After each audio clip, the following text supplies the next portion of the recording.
Bom dia a todos. Estamos aqui reunidos de maneira híbrida, pessoal aqui, vocês remotos, para a gente fazer a nossa reunião do Locomotion hoje.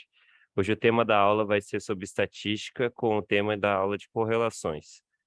Eu vou passar a palavra para o professor Léo e depois a gente pode passar a palavra para a Dai para ela começar a aula dela. Bom dia a todos, pessoal. Espero que estejam todos bem e que a semana tenha sido tudo tranquilo aí, inclusive com essa tempestade hoje aqui em Porto Alegre.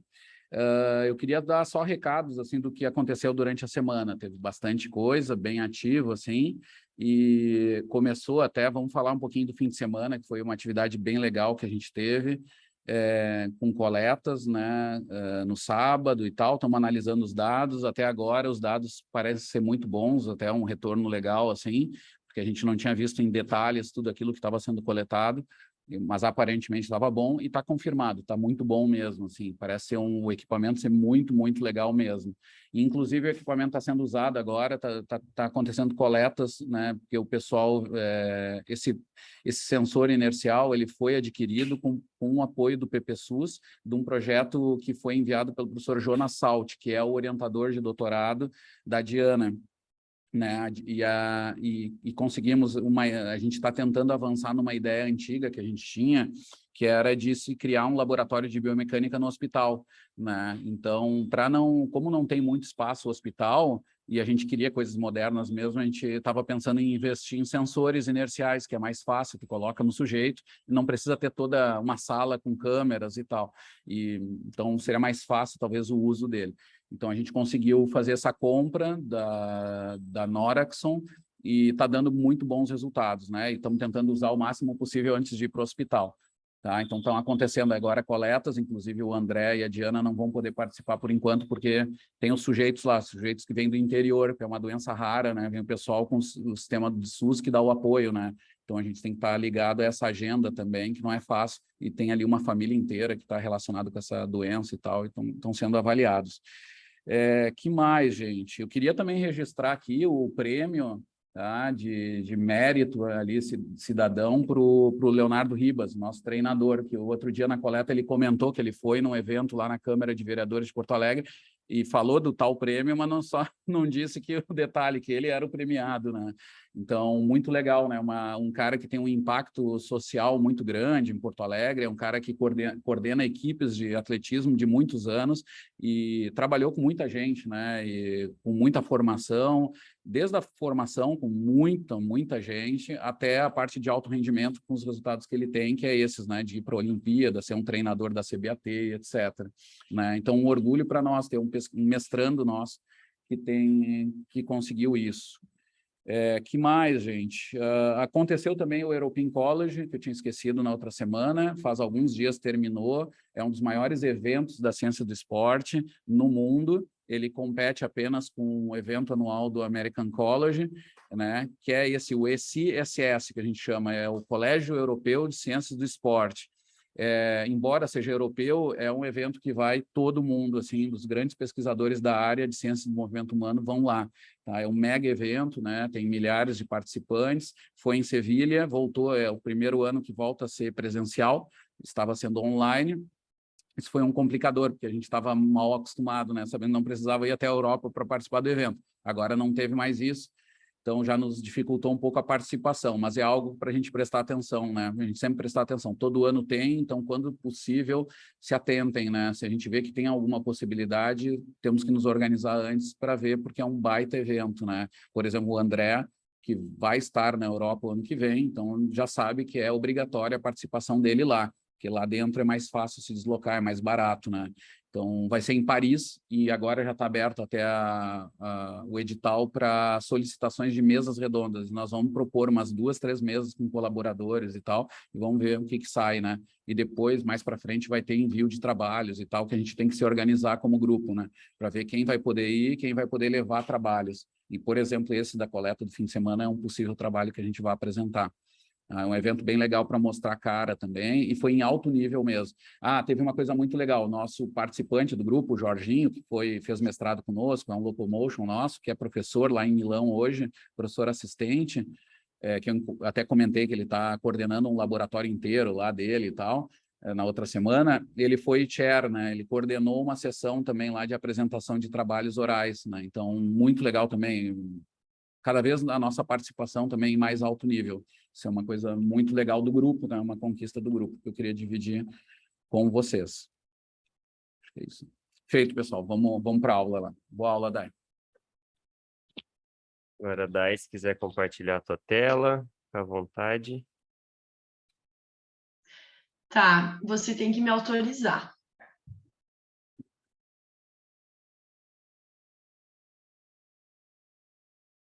Não, autorizar compartilhamento. Mas onde está? Eu não sou autorizada a compartilhar a tela. Aí, vê se vai. Agora sim.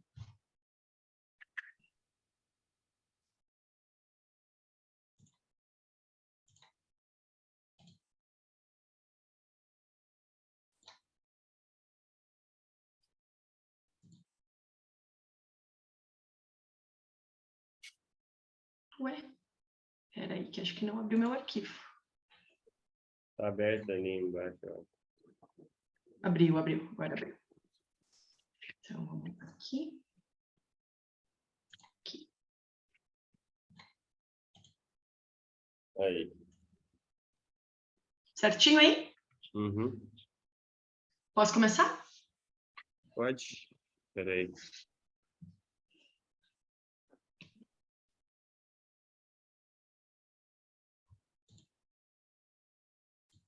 Aí. O maior que dá para deixar. O maior que dá para deixar assim. O maior que dá para deixar a tela é nesse. Entendi aquele problema. Não. Espera aí. É isso.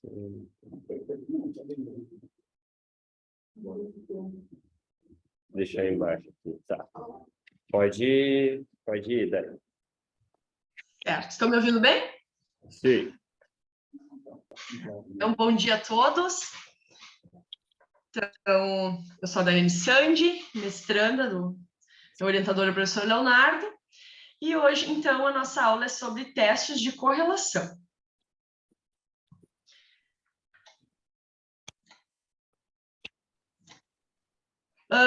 Os testes de correlação, eles identificam se e o quanto o comportamento de uma variável está associado ao comportamento de outra variável. Então, se está e quanto está, se está, né? Qual é a força dessa correlação. E é muito importante a gente ter em mente que os testes de correlação, eles não identificam causa e efeito, certo? Eles apenas identificam se a variância de uma variável varia, se outra também varia. Então, isso é uma coisa bem importante que a gente tem que ter em mente. E eles são usados para variáveis escalares. Uma coisa muito importante é que nós nunca devemos testar correlações sem uma base teórica prévia que possa explicar o resultado. Por quê? Porque essas relações, elas são matemáticas, e a gente pode encontrar uma correlação que não tem explicação do ponto de vista teórico. Essas correlações, então, se chamam correlações espúrias. Aqui eu trago alguns exemplos. Aqui um exemplo, por exemplo, número de pessoas que se afogaram caindo numa piscina e filmes com o Nicolas Cage no mesmo ano. Então, nós vemos ali que existe uma correlação de 66%, uma correlação significativa, né? Forte, mas não tem uma explicação, não tem uma base teórica, então ela é uma correlação espúria, né? Aqui um outro exemplo, taxa de divórcio em Maine e consumo de margarina, é uma correlação de 99%, né? Mas é possível explicar? Não, né? Não é possível explicar, então é importante isso, que a gente não saia fazendo correlações sem ter uma base prévia teórica que possa explicar, então, o resultado. Porque, por exemplo, essas correlações que a gente viu aqui não fazem o menor sentido, né? Os testes de correlação, então, eles podem ser 3. O R de Pearson, o Rho de Spearman e o Tau de Kendall. Os resultados dos testes de correlação, eles variam entre -1 e 1. Então, nós vamos ter esse tipo de resultado para correlação. Sendo que as correlações negativas, né? Então, significa que o comportamentos inversos entre as variáveis, ou seja, elas variam em sentidos opostos. Enquanto uma variável aumenta, a outra diminui. Já as correlações positivas, então, elas têm comportamentos diretos entre as variáveis, elas variam no mesmo sentido, né? Uma aumenta, a outra aumenta também. E quanto mais próximo do -1 ou de 1, mais forte a correlação. Então, ali tem uma ilustração, né?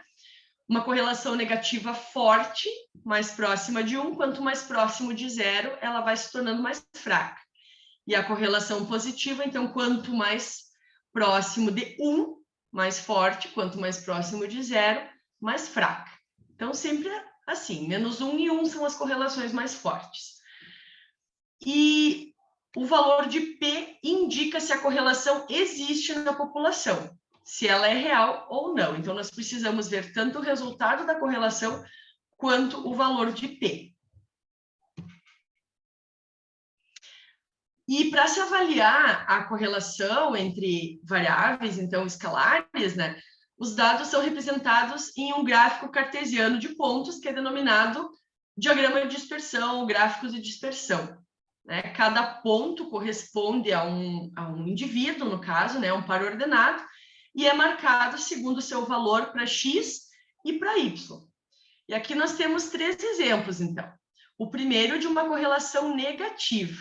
Então, nós podemos ver ali, quando uma variável aumenta, a outra diminui. A segunda, então, é uma correlação positiva. As duas aumentam, né? Enquanto uma aumenta, a outra aumenta também. E o terceiro exemplo, uma correlação nula, ou seja, não existe correlação entre essas duas variáveis.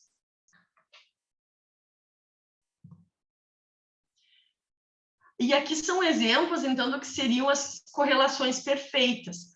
Uma correlação perfeita positiva seria uma correlação cujo resultado, né, cujo R é 1, e todos os pontos estariam em cima aqui da reta, né? E a correlação perfeita negativa, então -1, também todos os pontos em cima da reta. Quando um dado varia num eixo, ele varia na mesma proporção no outro eixo. Essas seriam, então, correlações perfeitas. Quanto mais próximo de 1 e -1, né? Na verdade, para ser perfeita, 1 e -1, né? Mas nós vimos, então, que nós temos 3 testes de correlação, né? Pearson, Spearman e Kendall. Mas quando usar cada um deles? Então, vocês devem lembrar lá da aula do Léo Ribas, né? Em que ele falava sobre os testes de normalidade, a curva de Gauss, né?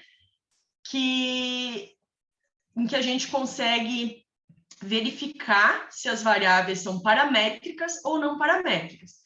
Então, a primeira coisa que a gente precisa fazer para saber qual teste usar é verificar se as variáveis são paramétricas ou não paramétricas.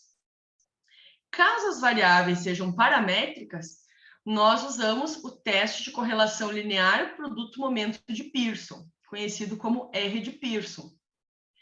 Caso pelo menos uma das variáveis não seja paramétrica, nós usamos ou o teste de Spearman, o Rho de Spearman, ou o teste Tau de Kendall.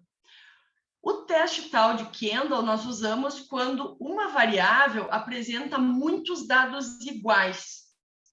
Por exemplo, numa correlação que nós vamos fazer, uma das variáveis é a escala de Borg, por exemplo.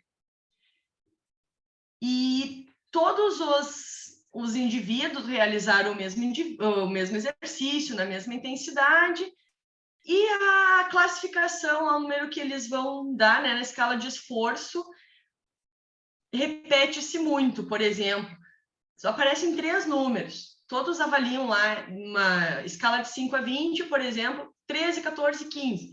Então, muitos dados repetidos. Nesse caso, se usaria o tal de Kendall. Nos outros casos, se usa o Rhode-Spiro. A parte teórica seria isso. Agora, nós faríamos, então, a parte prática. Eu não sei se alguém tem alguma dúvida antes de nós passarmos para essa parte.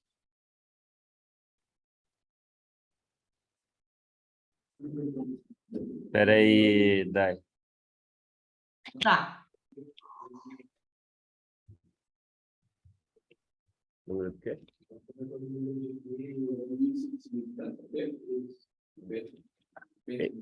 Ele perguntou sobre o P de significância da população. É. Aí, Como assim? na parte dos gráficos ali. Volta um pouquinho. Aí, a significância de 0,001. Isso, para ser uma correlação significativa, então, seria menor que 0,05, né? No caso aqui, a correlação perfeita, ela tem este P aqui, menor que 0,01, né? Não sei se é isso. Deixa eu complementar. Deixa eu ver aí, a gente vê se fica mais claro, tá? Só até para complementar mesmo a resposta, tá? E a explicação, eu já ia fazer esse comentário. A gente tem que lembrar sempre que o P de significância, ele é uma informação que a gente já viu para testes comparativos, né? Que aparece em testes comparativos e para correlações. E para várias outras, para regressão também, vai aparecer bastante isso. E ele vai indicar ali, bem como a Dai falou, se a diferença é real. Mas, para ser mais exato, é para verificar se essa diferença ela é significativa. Esse é o termo que a gente diz, tá? Esse é o que mais se usa, né? Que significa o seguinte, essa correlação tem uma boa probabilidade, uma probabilidade significante de acontecer em outras situações e não ser devido apenas ao acaso. Esse é o discurso, tá? Que é um pouquinho filosófico da coisa. Mas, por exemplo, pode aparecer, tá? Isso acontece às vezes quando a gente faz correlação com poucos dados, que deu lá 4 pontos só na correlação, tá? Ali tem só 4 pontos no gráfico, é muito pouco o sujeito ali. E dá uma correlação que dá de 0,99, altíssima, perto de 1, ela é quase exata, tá? Mas o P não é significativo, ele não é abaixo de 0,05. Isso significa dizer que a correlação foi alta, mas ela não é significativa, então a gente não pode dar muito peso para isso, porque a gente não tem certeza se isso vai acontecer em outras situações ou não, ou se foi devido ao acaso. Não, não é nem para dizer o contrário, não é para dizer que não vai acontecer. A gente não pode dizer, ela não é significativa. Isso é o mesmo raciocínio para as comparações, tá? Quando dá uma diferença, a gente pode dizer assim, vai ter boa chance de acontecer diferenças em outras situações. Inclusive, um erro básico nas comparações, mas isso a gente pode discutir em outro momento, é achar que quando não há diferenças, então as coisas são semelhantes. Exatamente. Muitas vezes a gente lê assim, mas se a nossa hipótese era procurar por ver algo que era semelhante, não era nem esse o melhor teste para se fazer. Tinha que fazer uma análise de contingência, que é outro teste. Tá? Isso é um problema de hipótese que o pessoal geralmente usa mal. Tá? Mas aqui, voltando, aqui para correlação vai indicar isso. É a inferência. A correlação desse grupo é essa, nessa amostra, mas ela é significativa para a população. Eu posso dizer que há uma boa probabilidade de acontecer, seja do nível que for, pode dar uma correlação média, eu nem lembro qual é o termo, mas intermediária, tem um nível lá que é intermediário de correlação. Se deu significância, é porque tem muita chance de ser média em outras situações. Tá? São duas informações casadas. Toda correlação tem que ser sempre olhada com o seu coeficiente de correlação, que é isso, né, de -1 a 1, né, como mostrou bem ali a Dayana, e sempre com o P. Sempre com o P para verificar isso, se tem chance disso acontecer em outras situações ou não. E é aí que é o teste inferencial. O P indica isso, né? É tu inferir de uma amostra para uma população. O menor porque indica essa maior probabilidade de acontecer em outras situações, que é mais ou menos aquela relação de 5 para 100, tá? Tem a ver com aquilo. Quer dizer assim, ó, que a cada 100 vezes que eu for fazer essa correlação, vai ter só 5 vezes que não vai acontecer. Mas tudo bem, eu vou continuar aceitando que sim, tem significância boa, porque a gente trabalha muita coisa com saúde, esporte, onde não há ali um risco maior de vida, por exemplo. É uma discussão filosófica mesmo sobre esse P. Sempre tem esse grau de erro ali. Quando é uma doença que pode envolver vidas, não se aceita que sejam a cada 100, 5 morram. Aí se usa um P menor ainda, aí é 0,01, que aí é 1 a cada 100, ou 0,001, que aí é 1 a cada 1000, né? E geralmente quando se usa remédios que envolvem vida, questões de vida ou morte, aí o P tem que ser aceito menor, né? Tá?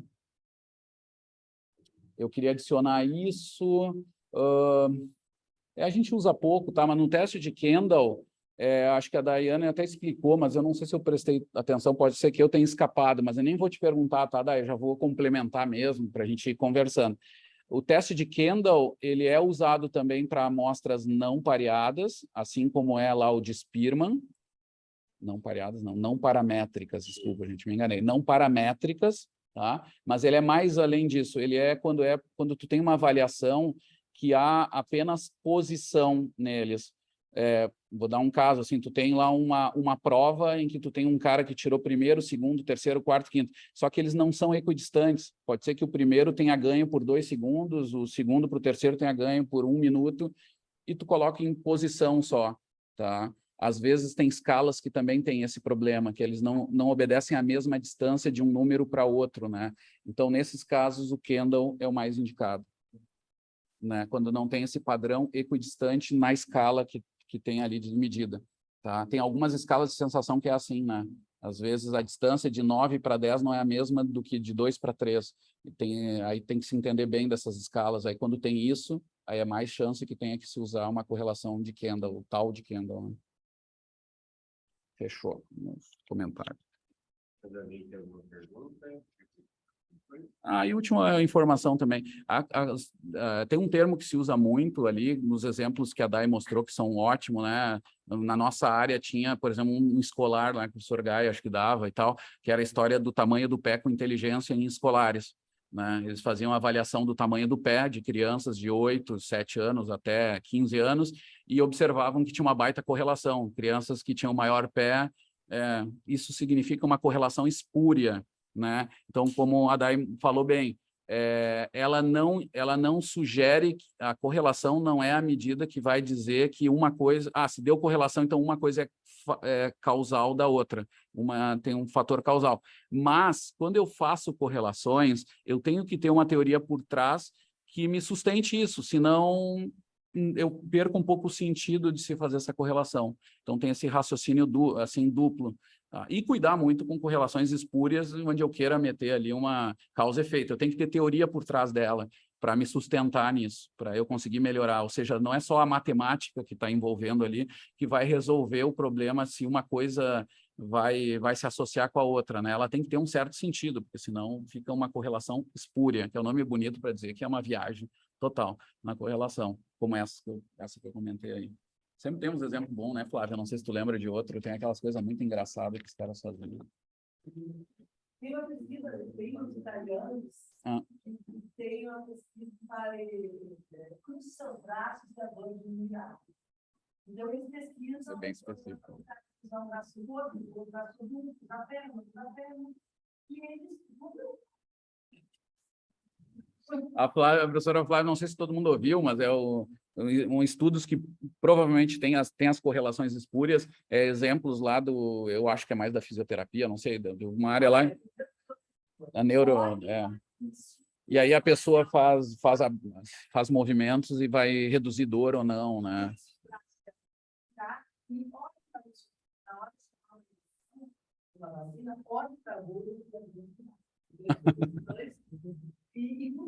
Eu acho que é pior que hoje, né? Bem ponto, não tiraram. Por quê? Cruzar os braços. Boa. Entendi. Legal. Daí eu acho que então tu pode abrir o JASP e fazendo o passo a passo que a gente falou ali. Era aí que eu parei de compartilhar aqui.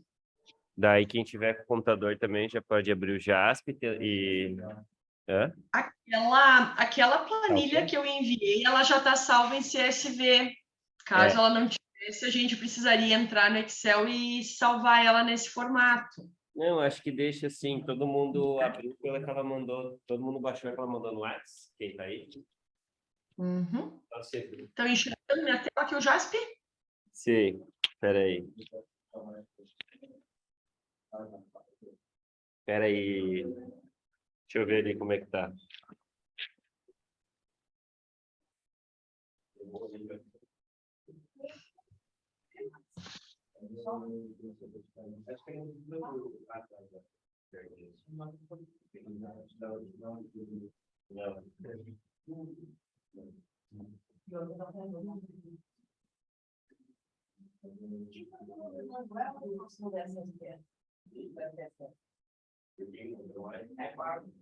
Mas já é tão bom quanto.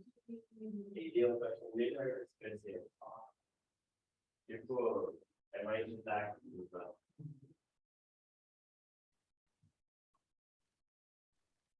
Tá com o computador aberto aí, ele não pode ficar. Pode acho que começar então mostrando como abrir e como ir fazendo, pode ser? Sim. Todos já têm o Jasper aberto aí, Lucas? Oi? Todos já têm o Jasper aberto? Já. Tá. Então. Espera aí, deixa eu só falar rapidinho. Tá? Chega aí, Vivi. Ó, quando a gente abre... Espera aí. Quando a gente abre o JASP, tudo de logar dado, de fazer dado, vai ser naqueles 3 pontinhos lá do canto. Isso. Então, começa por ali. Isso. Vamos clicar ali? Espera aí, Dani.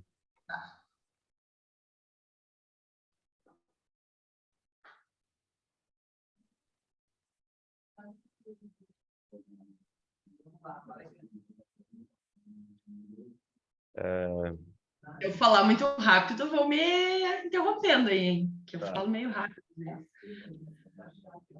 Espera aí que estão baixando ainda. Tá. Pode ir.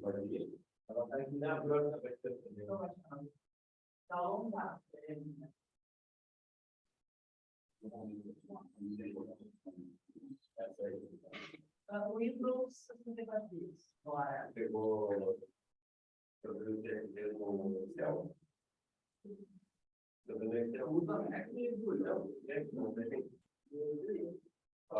Pode enviar tem dois formatos. O formato de Excel XLS. Tem o formato, se tiver o formato que é o tamanho para por cima. Saber por quê, né? Tipo, ele é o único formato que ela mandou dentro do grupo que baixou do WhatsApp. Então, abrir no Excel e depois salvar, ele vai salvar em XLS, ele vai conseguir olhar. Porque tem que ver o finalzinho dele, tem que ser bom o CSV, não o XLS.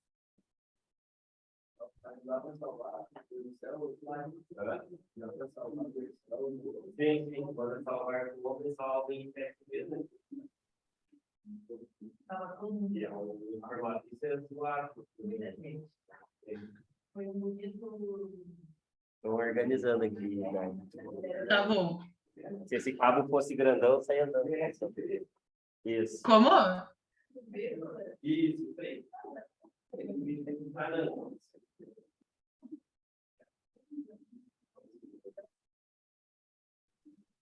Sempre, quando a gente tabula, a gente geralmente faz os dados daqui, fica no Excel, que é o melhor para organizar.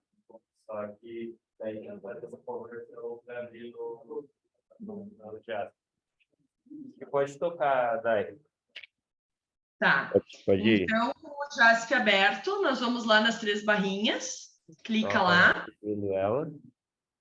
Open,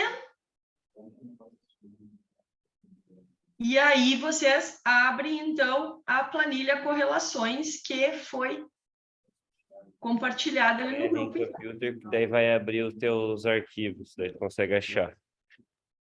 Isso aí. Rolou. Aí, deu certo ali também. Certo? Isso. Tá, pode dar Então, sequência. Então, aqui nós temos uma tabela, né, com alguns dados. Então, nós temos 5 variáveis aqui: o sexo, né, 1 e 2, glicemia, estatura, massa e IMC. Como foi falado na aula, né, as correlações, então, elas são feitas com variáveis escalares que têm algum valor, né? Variáveis numéricas. No caso, sexo é uma variável categórica. Então, nós não vamos usar para correlação aqui.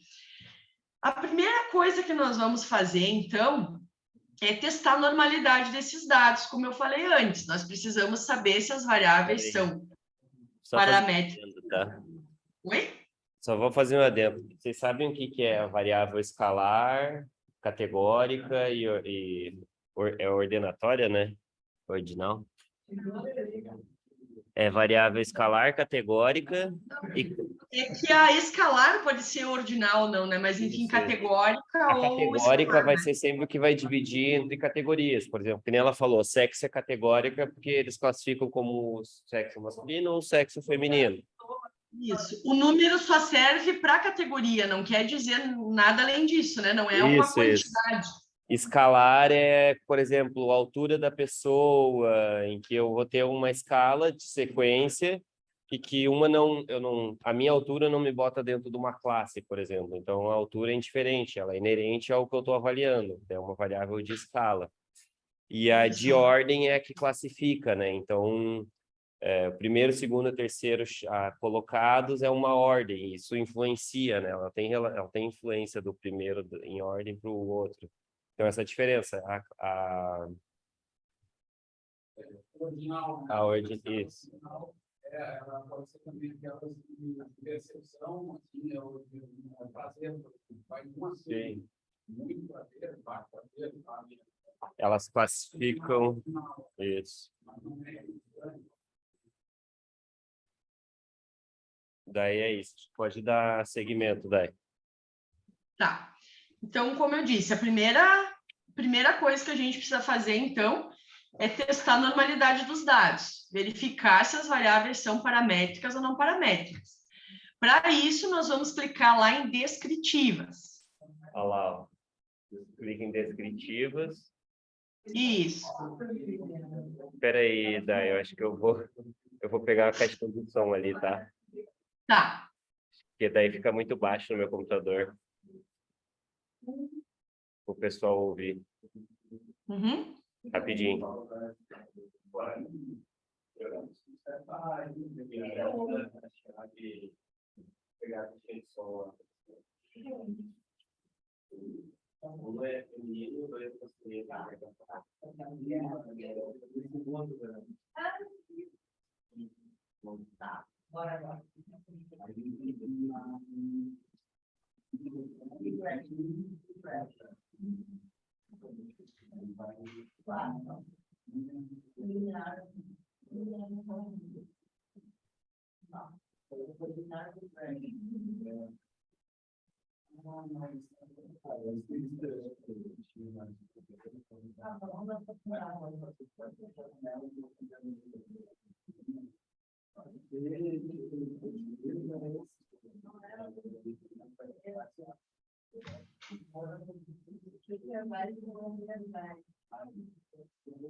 Bom, pessoal, enquanto o monitor está aqui organizando as coisas, faça o seguinte, ó, adicionem algum grupo, por exemplo, botem estatura, e com estatura, e depois cliquem na setinha para jogar para dentro. Tá. Aí, agora, faço o seguinte. Eu não está fazendo isso. Todos fizeram, mas vamos dizer assim, uma regra, que é todo mundo, tá? No momento que alguém passou, levanta o braço, a gente vai lá para tentar recuperar. Você tem que cuidar, porque rapidinho, às vezes a gente vai empolgado no rápido e o resto vai ficando para trás. Por isso que é bom que todo mundo faça junto, para não ter um problema de nada.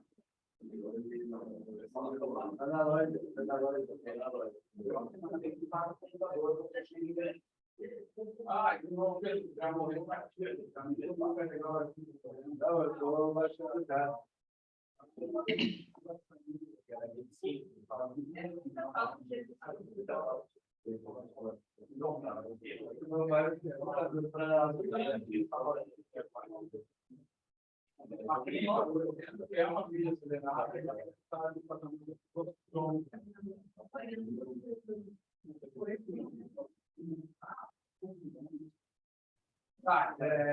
Bom, eu vou fazer um pouquinho, porque eu já consegui. Tá, então vamos lá. Então, nós estamos com dois.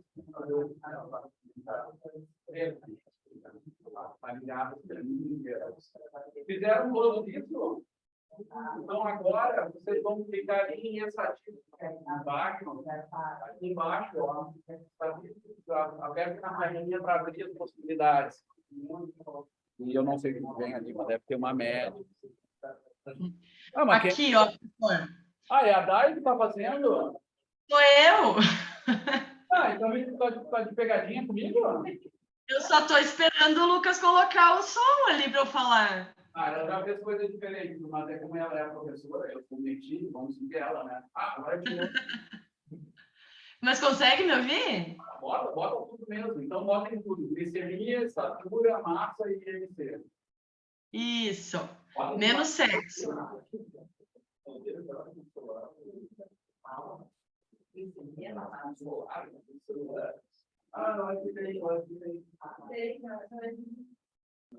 Passaram para lá? Lá em estatística... Isso, lá em estatística, ó, distribuição, Shapiro e Wilk-Test. São média, por exemplo, mediana, botem ali, ó, medidas de tendência central, né? Média, a gente já teve aula disso, né? Que mais? As medidas de variabilidade, o padrão, certo? Tem? Vamos enxergar por ele. Média. Então, o padrão é aqui embaixo, né? Vamos enxergar uma tela toda. A tela está rápida. A gente deixa. Vai variância. Deixa a completar com um novo conta para disponibilizar o pessoal. A gente faz um piano, a gente separa para deixar a habilitada tempo. Beleza. 3 ou 4. Corri. Oi? Corri. Tá muito abafado aqui agora. Espera aí. Só vou conectar a caixinha. Olha só, pessoal. Então, fica com o Standard Deviation, a gente não tem dispersion, tá? Fica no Standard Deviation e também com naquele da média lá, Standard. E o padrão da média.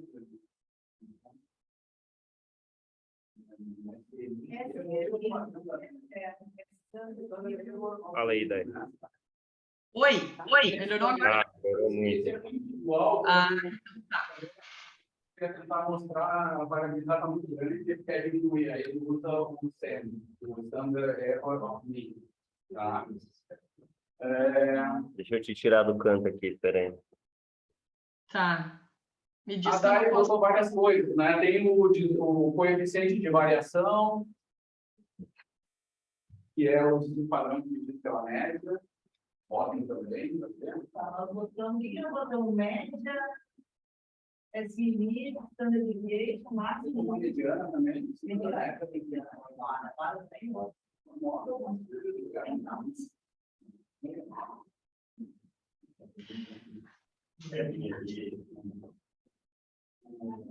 Isso.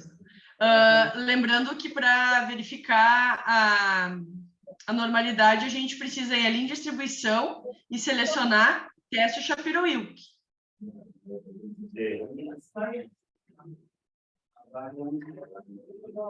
Estão seguindo. Tá. Todos selecionaram ali? Espera aí. Era MAD. MAD e MAD robust.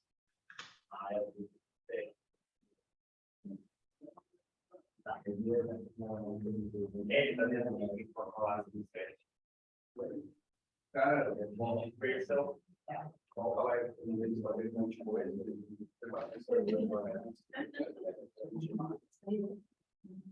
Tá, pode seguir, Jair. Tá. Então, feito isso, como o professor mostrou ali, nós temos várias coisas que a gente pode acrescentar, né, nessa estatística descritiva. Mas, para nós seguirmos agora com o teste de correlação, então a gente precisa ver aqui, ó, o valor de P do teste de Shapiro-Wilk. Localizaram ali? Então, nós temos os 4 valores de P. Lembrando, ó, para ser paramétrica, a variável tem que ter um P maior que 0,05. Se ela tiver um P menor que 0,05, ela é não paramétrica. Então, vamos olhar ali, ó. Glicemia, 0,28.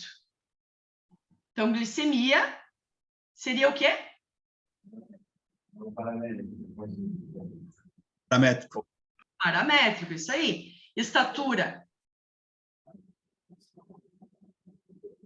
0,00. Não paramétrico. Não paramétrico. Massa, 0,05. Na trave. Na trave. Mas Tem paramétrico um 5,9. Se arredondar, é não. Se deixar assim, é. Mas vamos considerar que é paramétrica porque ela, né, é maior que 0,05, né? E o IMC, 0,54?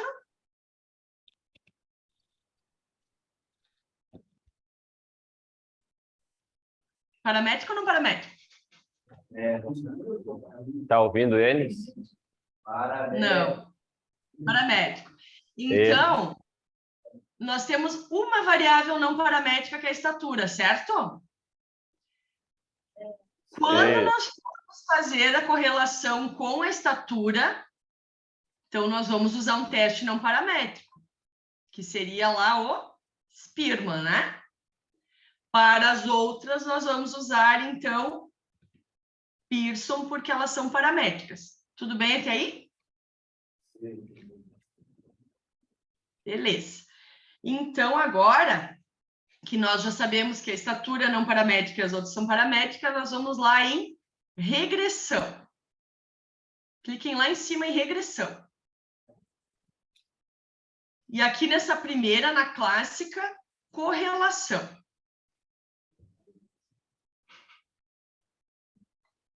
Tudo certo aí, Lucas? Sim. Pode tocar. Vejam que a descritiva fica aqui em cima, ó. Então a gente continua visualizando ela, né? Para essa primeira correlação, vamos colocar aqui para a direita, para a caixinha das variáveis, a glicemia, a estatura e a massa. Porque como o IMC é o resultado da estatura e da massa, né, não faz sentido correlacionar o IMC com estatura e massa, né? Então, nós vamos fazer essa correlação depois. Então, passa para lá glicemia, estatura e massa. E aqui nos testes, se vocês verem, aqui abaixo dessa caixa das variáveis, nós temos os 3 testes de correlação, certo? Então, vamos marcar Pearson e Spearman. Me diz quando todo mundo marcou aí, Lucas. Deu bom. Deu? Deu. Isso. Agora a gente vai analisar os dados aqui. Lembrando que quando estiver com estatura, a gente vai olhar Spearman. Quando não for com estatura, nós vamos olhar Pearson. Então, vamos lá. Estatura com glicemia. Vamos olhar o resultado lá em Spearman. 0,17. Um P de 0,24, né? Então, estatura com glicemia. Existe correlação ou não?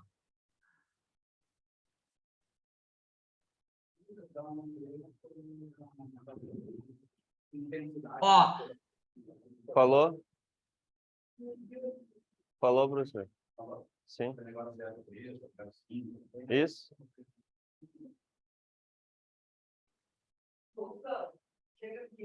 Espera aí. Mas é a mesma...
Deu certo, Lucas?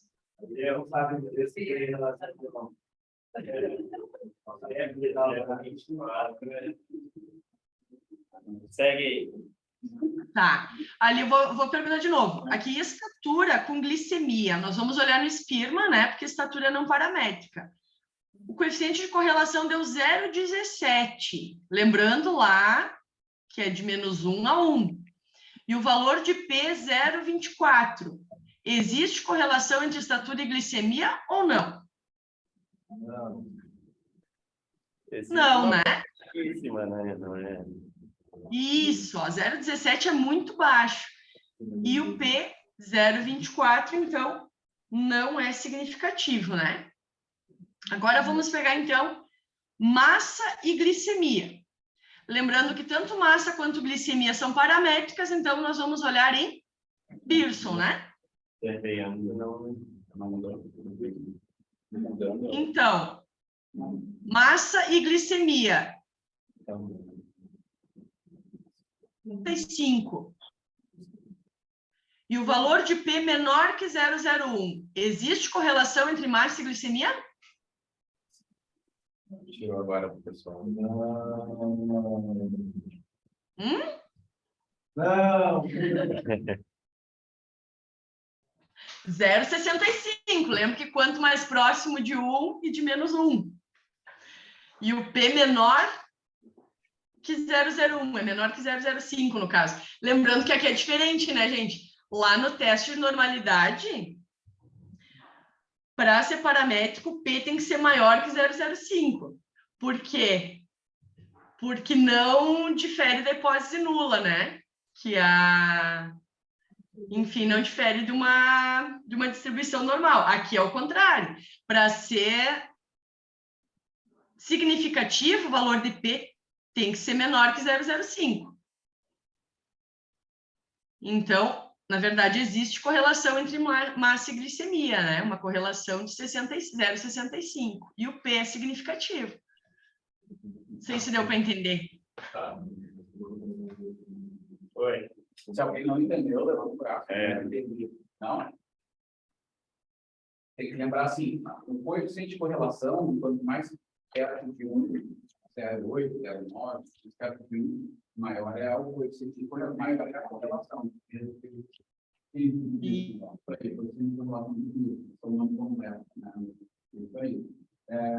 Mas tem que ser casado com aquela segunda informação, que é a seguinte. Então, havia a correlação, que é o 0 a 6, né, uma coisa, e o B é significativo, e é uma correlação significativa, porque o B é menor que 0,05. Isso. Essa é a mensagem que era aí falou, né? Entendeu? Agora, eu não sei, eu falei.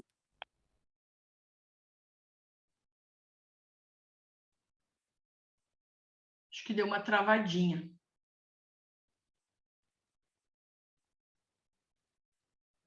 Oi? Estão me ouvindo? Acho que deu uma travadinha para mim. Assim, Ah, voltou. Agora voltou.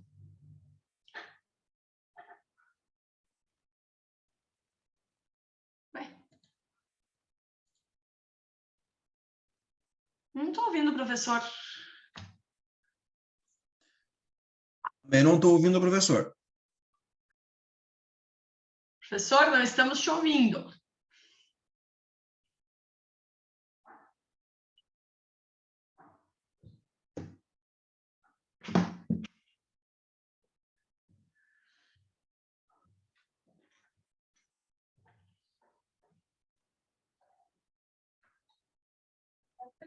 E aí, estão ouvindo agora? Agora sim. Tá. Pronto. Tá, pode fazer. O professor deu só tirou uma dúvida aqui sobre os valores de P. Tá. Continuamos? Pode seguir. Tá. Então, agora a última correlação que a gente tem para fazer aqui é massa com estatura, né? Lembrando, estatura não paramétrico, nós vamos olhar em espirma. Então, lá, massa com estatura em espirma, coeficiente de correlação deu 0,74. E o P menor que 0,01. Existe correlação ou não? Existe, né? Uma correlação boa, né? Forte. Agora, voltamos ali na esquerda. Eu gostaria que vocês selecionassem ali onde diz plots e scatter plots, para a gente gerar o gráfico. Vou ali ver se rolou, peraí.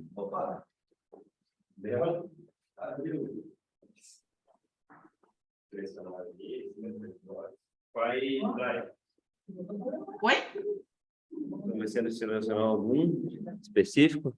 Não, só deixou o scatter plot. Não precisa. Só selecionar a primeira opção ali, scatter plots.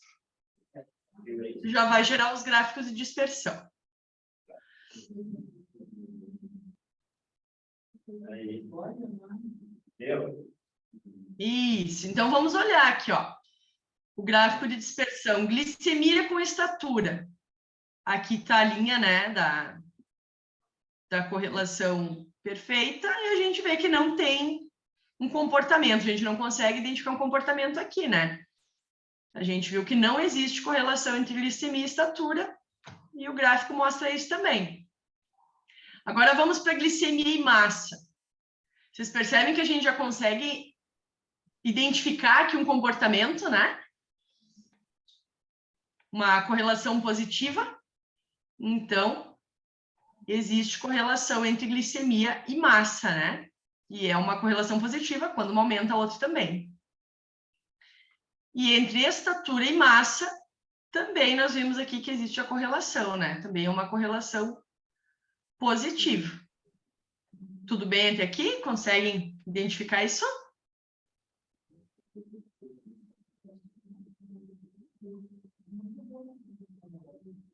Como é que tá aí, Lucas?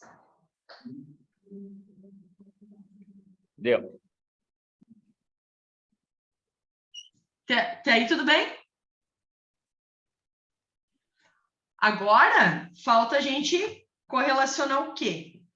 O IMC com a glicemia. Como eu disse, não faz sentido correlacionar IMC nem com estatura, nem com massa, né? Então, vamos voltar lá na esquerda. Vamos voltar, ó, clica em estatura e clica na flechinha para a esquerda para tirar ali da caixinha. Faz o mesmo com a massa. E vamos correlacionar, então, o IMC com a glicemia. Estão vendo aí? Vou conferir ali, peraí.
Deu?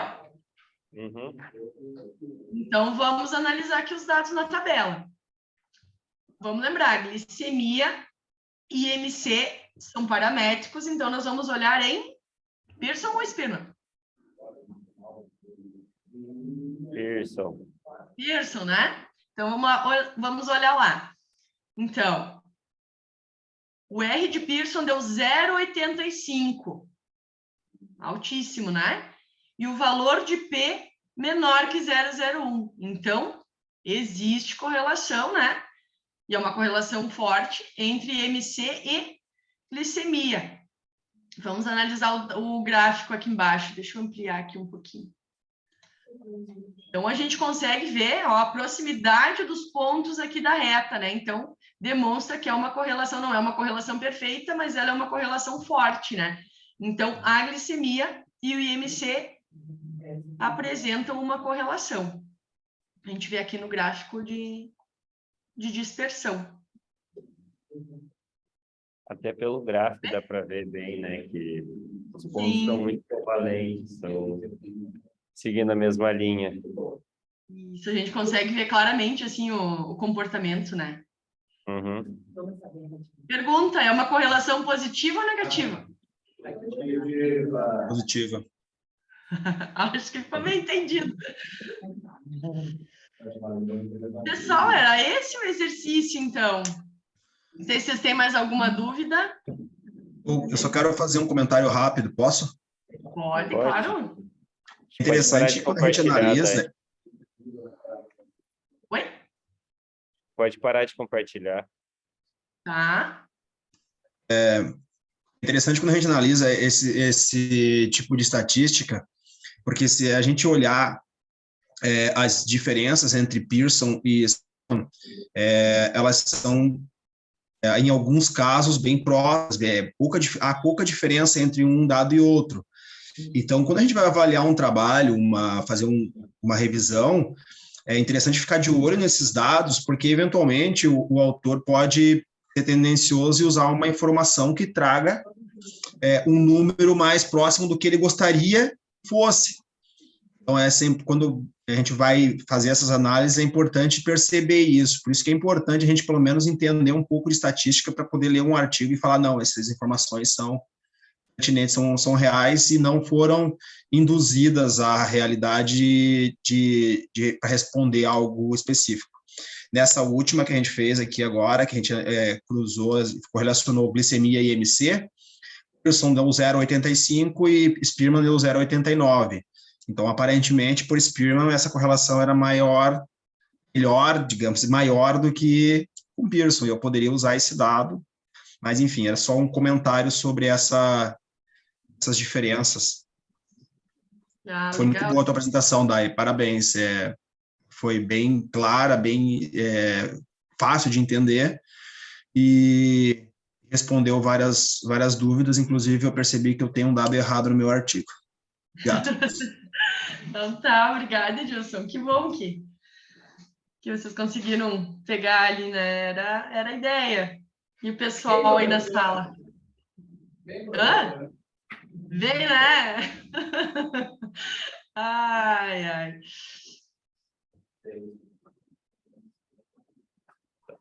Vou parar de gravar, então, pela hora.